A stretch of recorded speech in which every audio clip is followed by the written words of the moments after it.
Like a superhero, he landed a strong left hook on his opponent's face, then another heavy punch. Foreman barely had time to react, but those hits only ignited the fire of victory within him as he swiftly unleashed his signature quick combos.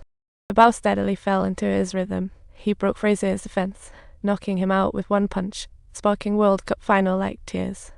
Inspired, Foreman raced through rounds 2 and 3 like a wild horse, then Frazier collapsed after 2 heavy blows.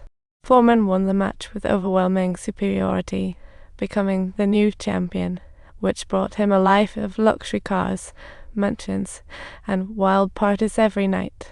This lifestyle soon became his norm. Beautiful women flirted, and Foreman never refused, leaving his wife fielding calls from girls daily.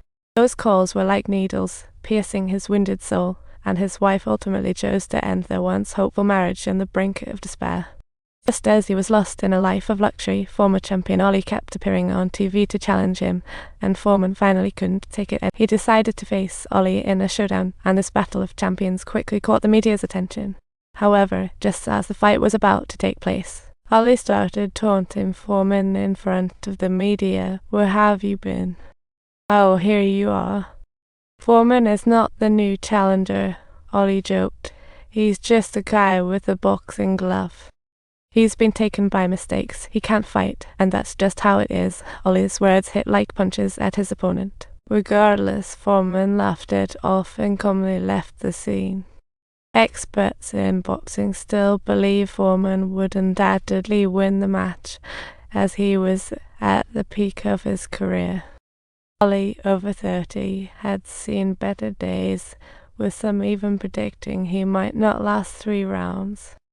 As the match kicked off, Foreman unleashed his signature heavy punching tactics, quickly cornering Ollie. Faced with a barrage of punches, the experienced Ollie adjusted his tactics, protecting his head while cleverly using the ring's elasticity to absorb the blows.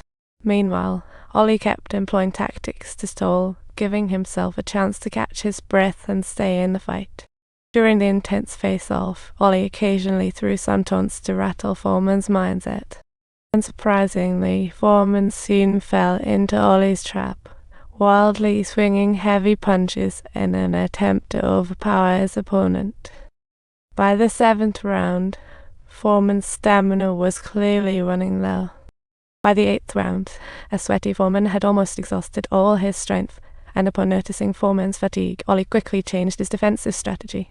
He started to actively take the initiative to attack Foreman.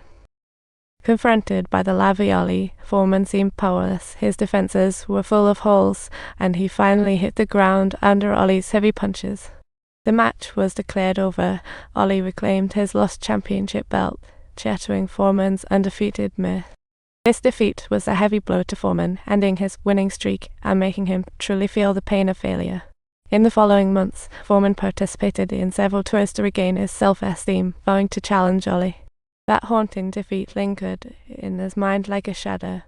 However, the newly crowned champion Ollie showed no mercy or chance to Foreman. This disdain ignited Foreman's fury. He charged forth, and in the upcoming match, Foreman lost to a rookie, and this defeat utterly crushed his confidence. As he doubted reclaiming past fervor and passion in the ring, an unexpected event propelled him to a new life turning point. His dearest sister was fighting for her life in the delivery room. Upon learning the news, Foreman hurried to the hospital, anxiously awaiting his sister's delivery. With life hanging by a thread, Foreman deeply realized the importance of family for the first time. His mother and siblings gathered in the room, praying sincerely, as Foreman stood helplessly outside the glass. He had once been brimming with confidence, believing that he possessed the ability to take on every challenge, but now he has come to realize how insignificant his strength truly is. This was also the first time he prayed sincerely to God, hoping his sister would safely give birth. Fortunately, his sister safely gave birth, and Foreman believed his sincerity moved God. So the next day, he decided to join Christianity with his family, turning away from boxing, willing to devote his life as a pastor to God. His mother was reassured by his turn, but Doc was completely disappointed at him giving up his boxing career. Doc attempted to persuade Foreman to return to the ring again, but Foreman firmly claimed that he no longer held a fist. After all, he was no longer a boxer. Doc helplessly turned to leave. Now Foreman completely set aside all that anger and lived a life full of daily bonuses. He became a true pastor, married a second Christian wife, and bought an old warehouse at great expense to shelter homeless kids. As a children's center in the 5th District, good times ended abruptly with a power outage, halting normal operations. Foreman wanted to ask his roommate Desmond about the reason, as he had never paid a single fee since they opened the center. This discovery gave Foreman an ominous premonition, and he immediately went to the bank to check on things. The bank staff told him Desmond had invested all his assets in high-risk stocks over the years. The stock market crash not only wiped out his savings, but also, worse, Desmond bought millions in loans in his name.